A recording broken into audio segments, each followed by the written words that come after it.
Hi, this is how you log into Zoom from Canvas. So I'm going to open one of the course cards and I'm going to locate the Zoom button.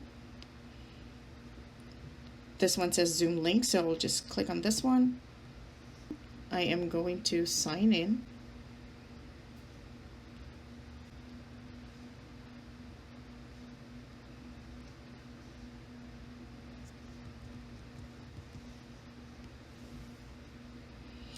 And if this message pops up, you're going to click on Login with SSO. Now, I have been logging into this computer or this iPad. So if this doesn't look like you've seen this before, you need to type in Norfolk Public Schools all together. Then this thing will pop up again. You will have to log in again. You're going to click Open. And that's it.